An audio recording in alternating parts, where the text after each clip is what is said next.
এখন আমাদের ঘরে ঘরে কুলাঙ্গার সন্তান ভরে গেছে। বেশিরভাগ ফ্যামিলিতে বাবা মার চক্ষু শীতলকারী সন্তান নাই। আজকে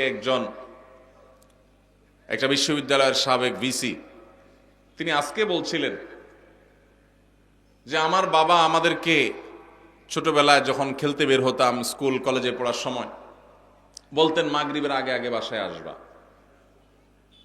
এবং আমরাও সেটা আমল করতাম। এসে মাগরিবের নামাজ পড়তাম, পড়ে পড়ালেখা করতে বসতাম। আমার ছেলেকে আমি একই কথা বলছি, আমার মনে আছে আমার বাবা কি বলেছেন আর আমি কি রিঅ্যাক্ট করেছি আমি জানি।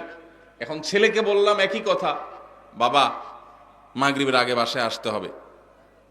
ছেলে আমাকে জবাবে বলছে, কেন বাবা, কেন মাগরিব পর আসতে হবে, ওয়াই? আমার বন্ধু বান্ধব সবাই তো মাগরিব পর পর্যন্ত খেলে, কই কারোর বাসা থেকে তো এত চাপ দেয় না, তুমি এত জোরাজুরি করো কেন?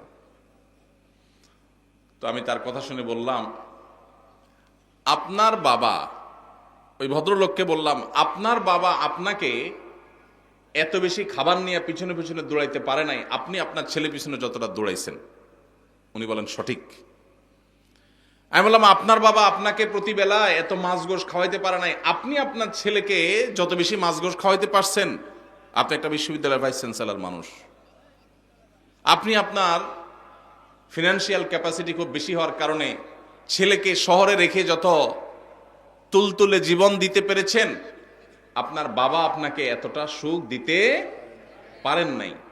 কিন্তু আপনার বাবার আপনি অনুগত সন্তান ছিলেন, বাবার চোখ জুড়িয়েছেন, নয়ন জুড়িয়েছেন, অন্তরকে শীতল করেছেন, আর আপনার সন্তানটা কিন্তু আপনার অন্তরকে শীতল করতে পারে নাই। প্রবলেমটা কোথায়?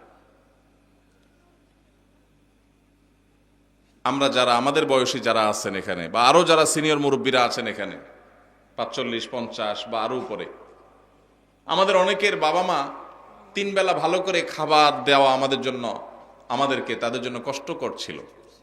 কিন্তু এরপরেও আমরা বাবা মার প্রতি এতটা অনুগত, বাবা মাকে আমরা অনেক ফিল করি, অনেক মিস করি। বেঁচে থাকলেও ফিল করি, আর মরে গেলে আরো বেশি মিস করি, ফিল করি। কিন্তু এখনকার যে আমাদের সন্তানরা, এই সন্তানরা আমাদের বাবা মা আমাদের জন্য যতটা করতে পেরেছেন, এদের জন্য আমরা এর 3 গুণ করার পরও তারা আমাদের বাবা মার প্রতি আমরা যতটা অনুগত, আজকালের সন্তানরা আমাদের প্রতি ততটা অনুগত না।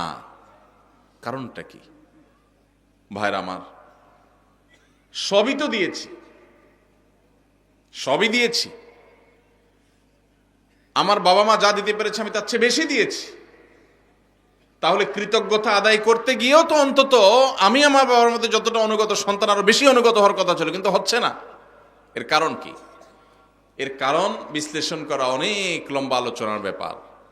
একক কোনো কারণ এখানে বলা কঠিন, অনেকগুলো কারণ রয়েছে।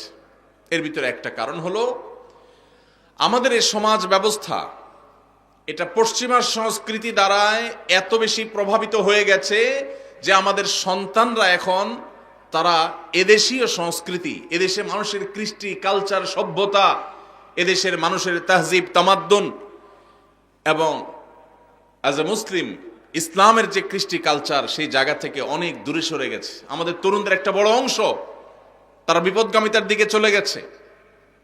এর কারণ যেমন পশ্চিমা সংস্কৃতির আগ্রাসন আছে, নাটক সিনেমার নামে, বিনোদনের নামে যেগুলো দেখছেন সারাক্ষণ, আপনার ভেতরের জগৎকে পরিবর্তন করে দিচ্ছে। সেগুলো আপনার ঈমান, আমল, চিন্তাধারা সবকিছুকে প্রভাবিত করে নিজের অজান্তে চেঞ্জ করে দিচ্ছে।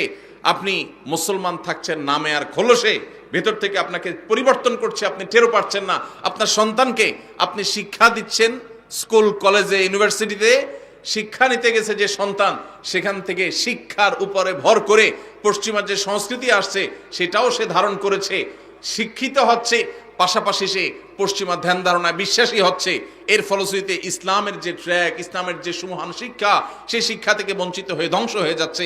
এর অনেক কারণের ভিতরে একটা কারণ হলো সন্তানকে আপনি সেইভাবে হালাল খাবার খাওয়াতে পারতেছেন না আপনার বাবা মা যেটা আপনাকে খাওয়াতে পেরেছে। আপনার বাবা মা অনেক কষ্ট করে অল্প খাওয়াইছেন, কিন্তু হালাল খাওয়াইছেন, তার বরকত ছেলের মধ্যে আপনি পাইছেন। আপনি আপনার ছেলে মেয়েকে যা খাওয়াচ্ছেন বুকে হাত দিয়ে বলতে পারবেন না যে টনটন করে বাজবে, এতটা হালাল এবং পিওর, যেটা আপনার বাবার সম্পদের মধ্যে ছিল সেটা যদি আপনার সন্তানের মধ্যে আপনি করতে পারেন, ইনশাআল্লাহ এ যুগেও আপনার সন্তান সবচেয়ে সভ্য, ভদ্র এবং মাথা নিচু করে বিনম্রতার সাথে আপনাকে শ্রদ্ধা নিবেদন করবে। এই জন্য সন্তান খাইলো কি খাইলো না এটার জন্য যতটা মরিয়া মায়েরা, এর চেয়ে বেশি মরিয়া হবেন সন্তানের পেটে হালাল ঢুকছে নাকি হারাম ঢুকছে বিষয়টা নিয়ে। আল্লাহ আমাদেরকে সেই তৌফিক দান করুন। আমার স্বামী প্রবাসে থাকে, কেনাকাটার সবকিছু আমার করতে হয়, এক্ষেত্রে কি আমি গুনাহগার হব? কোনো বোন তার স্বামী যদি প্রবাসে থাকেন, দেশে তার বাজারঘাট করে দেওয়ার মতো কোনো মানুষ যদি না থাকে, তিনি যদি বাজারঘাট করার জন্য, কেনাকাটা করার জন্য যাওয়া লাগে, শরঈ পর্দা মেনটেন করে তিনি যেতে পারবেন, কিনতে পারবেন। তবে যদি অন্য কোনো পুরুষ লোক থাকেন আশেপাশের যাদের দিয়ে কেনাকাটা কাজটা সারা যায়, তাহলে সেটাই করা উচিত, ওইটাই অধিকতর উত্তম। এবং আজকাল অনলাইনে অনেক জিনিসপত্র কেনাকাটা করা যায়, বিশেষ করে শহরে চাইলেই অনলাইনে কল করলে বাসায় বাসায় মাল চলে আসে। সেই পদ্ধতি অবলম্বন যাদের করার সুযোগ আছে তারা সেটা করা উচিত। একান্ত কোনো উপায় না থাকলে তিনি অবশ্যই যেতে পারবেন, কিন্তু পর্দা মেনটেন করে। অনেক সময় আমাদের বোনেরা এই সুতা দিয়া, এই উজুহাত দিয়া লাগবে লবণ 1 কেজি, বাজারের এ মাথা থেকে ওই মাথা পর্যন্ত 7 চক্কর তওয়াব দিয়ে ফেলে, আছে না নাই? এই জন্য ইন্নামাল আমালু বিন্নিয়াত। আপনার স্বামী প্রবাসে আছে, বাজারে যাওয়া জায়েজ আছে, হুজুরের কাছে মাসালা নিয়েছেন, নিয়ে এবার বাজারে বাজারে ঘুরতেছেন অহেতুক। পর্দার সাথে গেলেন না বেপর্দার সাথে গেলেন, তাহলে অবশ্যই আপনি গুনাহগার হবেন। এই জন্য বোনরা আল্লাহকে ভয় করবেন, যতটুকু আপনার না হলে নয় ততটুকু আপনি করতে পারবেন, অবশ্যই পর্দার সাথে। আমি পর্দা করে চলতে চাই, কিন্তু যেই পরিবার যৌথ পরিবার হওয়ার কারণে পর্দা করে চলতে পারি না, এক্ষেত্রে আমার করণীয় কি? যৌথ পরিবারে পর্দা করাটা একটু কঠিন, একটু কষ্টের, ডিফিকাল্ট। এক্ষেত্রে দরকার হয় সবার সহযোগিতা। আমরা ছোটবেলায় আমরা দেখেছি যৌথ পরিবারে থেকেও মানুষ পর্দা করার চেষ্টা করত। একই বাড়িতে কয়েকজন মানুষ বসবাস করত, কয়েক ভাই আসতেন, সবার স্ত্রী বাসায় আছেন, একই ঘরে এক একটা কক্ষে এক একজন থাকেন। তো বাহির থেকে আসলে অনেক সময় গলা পরিষ্কার করে ঢুকতো, গলা পরিষ্কার করে প্রবেশ করত, যাতে করে মেয়েরা তারা নিরাপদে সাইড হয়ে যায়, পর্দার খেলাপ না হয়। এখন হায়া লজ্জা এমন উঠছে, হনহনায় ঢুকে যায়, ন্যূনতম পর্দার বিধানটা জানেই না।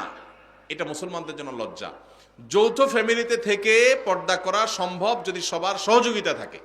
ঠিক আছে, পুরুষরা যখন আসবে মহিলারা সাইড হয়ে যাবে, পুরুষরা যখন বের হবে মহিলারা তখন সাইড দিবেন, মহিলারা যখন থাকবেন পুরুষরা ঢোকার আগে তাদের পারমিশন নেবেন, প্রাইভেসি মেনটেন করবেন। দেখুন, ইসলামের পর্দার বিধানটা হলো মানুষের প্রাইভেসি রক্ষা করার জন্য। মানুষের প্রাইভেসি মেনটেন করা, রক্ষা করা, এটা ইসলামের অনেক বড় একটা সৌন্দর্য, যে ইসলাম মানুষের প্রাইভেসি রক্ষা করেছে। একজন নারী, আপনি তার সৌন্দর্য তার অনুমতি ছাড়া বা তার সৌন্দর্য আল্লাহর অনুমতি ছাড়া আপনি দেখে অবলোকন করবেন, আপনার জন্য হারাম করা হয়েছে, তার প্রাইভেসি আপনি নষ্ট করছেন। আবার একইভাবে আপনি তাকে নিয়ে মনোজগতে যে বাজে জল্পনা কল্পনার মধ্যে হারিয়ে যাওয়ার আশঙ্কা আপনার মধ্যে আছে এই পর্দাহীনতার কারণে, এই কারণে আল্লাহ তাআলা আমাদের জন্য এটা নিষেধ করেছেন। এই জন্য যৌথ ফ্যামিলিতে থেকে পর্দা করা যায় যদি সবার সহায়তা থাকে, যদি না থাকে তাহলে আলাদা থাকবেন, ছোট্ট কুলঘর নিয়ে ফ্যামিলির সাথে পড়া করে তাদেরকে বুঝায়া যে পর্দার জন্য আপনি আলাদা হচ্ছেন। অনেক সময় দেখা যায় অনেক মহিলা আছে আলাদা হওয়ার জন্য একটা সুতা খুঁজে, সুতা, এই সুতা খুঁজে এক একটা মাসালা বাইর করে হুদাই, কোনো কারণ ছাড়াই। তো এটা করা যাবে না। আর যদি সত্যিই পর্দার অসুবিধা হয় তাহলে স্বামীর কর্তব্য স্ত্রীর জন্য অবশ্যই পর্দার ব্যবস্থা করা, প্রয়োজনে সেটা বাছা আলাদা করে হলেও। মহিলাদের পর্দা করার ক্ষেত্রে মুখ ঢাকা কতটুকু জরুরি? বিশুদ্ধ মত অনুযায়ী, নিরাপদ মত অনুযায়ী মুখমণ্ডল পর্দার অন্তর্ভুক্ত, ঢাকবেন, মুখমণ্ডল প্রদর্শন করবেন না, প্রয়োজনে মাথা কাপড় টেনে দিবেন। আল্লাহ বলেছেন ইউদনিনা আলাইহিন্না মিন জালাবিবিহিন্না, মাথার উপর যে কাপড় থাকে মেয়েদের পর্দার জন্য এটাকে জিলবাব বলা হয়। আল্লাহ বলেছেন এই জালাবিব তারা মেয়েরা টেনে দিবে। এই যে টেনে দিতে বলছেন, এটা কেন? এটাই তো মুখাবয়বকে ঢাকার জন্য।